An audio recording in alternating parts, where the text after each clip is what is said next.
சின்ன மருமக சீரியலில் அடுத்து என்ன நடக்க போகுதுன்னு பார்க்கலாம் வாங்க. ராஜாங்கத்தோட மானத்தை காப்பாற்ற தமிழ் தன்னோட அப்பாவையே போலீஸில் சரணடைய வச்சு கம்ப்ளைண்ட் கொடுத்துட்டு வந்ததுக்கு அப்புறமும் தமிழை ராஜாங்கமும் சேதுவும் புரிஞ்சுக்க மாட்டுறாங்க. தமிழுக்கு சப்போர்ட்டாக அப்பத்தா எவ்வளவோ பேசி பார்க்குது. இதை ராஜாங்கம் கூட ஓரளவுக்கு புரிஞ்சுக்கிறாரு. ஆனால் சேதுவோ தமிழ் சொன்ன பொய்யை மறக்க முடியாமல் அப்பத்தா கிட்ட கோபப்பட்டுக்கிட்டு தமிழுக்கு சப்போர்ட்டாக பேசாத அப்படின்னு சொல்லிட்டு போயிடுறாரு. இதுக்கு அடுத்த சீனில் தமிழோட வீட்டுக்கு வேக வேகமாக கருப்பு வராரு. அப்போ அங்கே வந்து தமிழை பார்த்து, தமிழ் உனக்கு விஷயம் தெரியுமா? ராஜாங்கம் ஐயா மேலே கம்ப்ளைண்ட் கொடுத்தவங்களை தூண்டி விட்டதே அந்த போஸு தாம்மா. அந்த போஸு கொஞ்ச நாளாக நம்ம ஊருக்குள்ளே இல்லைம்மா.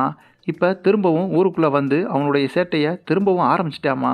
அது மட்டும் இல்லை தமிழ், அந்த கம்ப்ளைண்ட் கொடுக்க வந்தவங்க முதல்ல கம்ப்ளைண்ட் கொடுக்க பயந்தாங்க.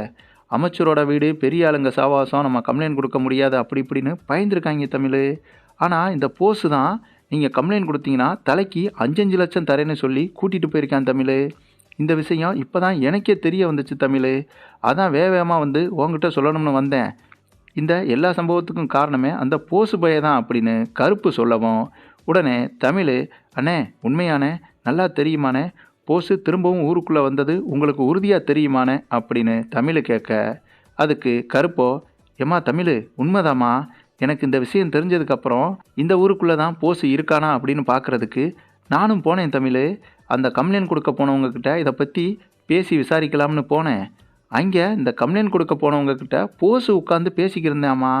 சரி, அவன் என்ன தான் பேசுகிறான்னு ஓரமாக நின்று கேட்டேன். அப்போ தாம்மா இந்த விஷயம் எல்லாமே எனக்கு தெரிய வந்துச்சுன்னு கருப்பு சொல்லவும் தமிழுக்கு கோபம் வந்து உடனே போலீஸ் ஸ்டேஷனுக்கு தமிழ் போய் அங்கே உள்ள இன்ஸ்பெக்டரை பார்த்து போஸை பற்றின எல்லா உண்மையையும் ஆதாரத்தோட இன்ஸ்பெக்டர்கிட்ட தமிழ் சொல்லவும், அதாவது அமைச்சர் ராஜாங்கத்தை கார் ஏற்றி கொள்ள பார்த்தது போஸு தான் அப்படின்னும், அது மட்டும் இல்லாமல் ஆஸ்பத்திரியில் அமைச்சர் இருக்கும்போது அமைச்சரை கொலை பண்ண பார்த்ததும் போஸு தான் அப்படின்னும் எல்லா உண்மையையும் ஆதாரத்தோட தமிழ் இன்ஸ்பெக்டர்கிட்ட சொல்லவும் உடனே இன்ஸ்பெக்டரும் அடுத்த சீனில் போஸ் இருக்கிற இடத்த தேடி போய் போஸை அரெஸ்ட் பண்ணி கூட்டிகிட்டு வந்து ஜெயிலில் அடைச்சிடறாரு. அதே சமயத்தில் போஸை அரெஸ்ட் பண்ணிட்டாங்க அப்படிங்கிற விஷயம் மட்டும் ராஜாங்கத்துக்கு தெரிய வருது. அதுவும் போஸை அரெஸ்ட் பண்ண வச்சது தமிழ் தான் அப்படின்னு ராஜாங்கத்துக்கு தெரிய வருது.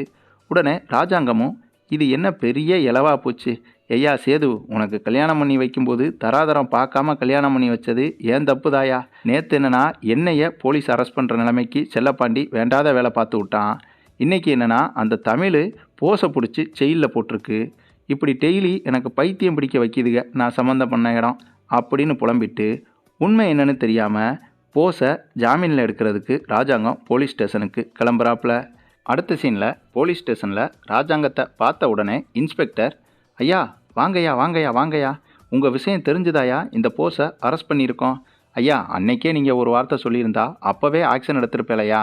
நல்ல வேலையா, உங்கள் மருமக மட்டும் வந்து இப்போ கரெக்டான நேரத்தில் சொல்லலைன்னா உங்கள் உயிருக்கு இன்னமும் ஆபத்து இருக்கியா.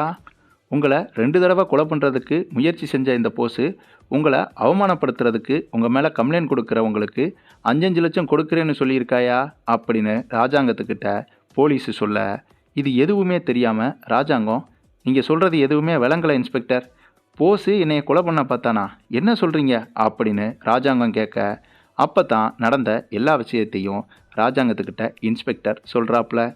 அப்போ தான் தமிழ் எந்தளவுக்கு நல்ல பொண்ணு அப்படின்னு ராஜாங்கத்துக்கு புரிய வருது. அப்போ ராஜாங்கம் யோசிக்கிறாரு, எப்படியாவது சேதுக்கிட்ட பேசி மனசை மாற்றி தமிழை திரும்பவும் வீட்டுக்கு கூட்டிகிட்டு வந்து சேது கூட ஒன்றா வாழ வைக்கணும்னு.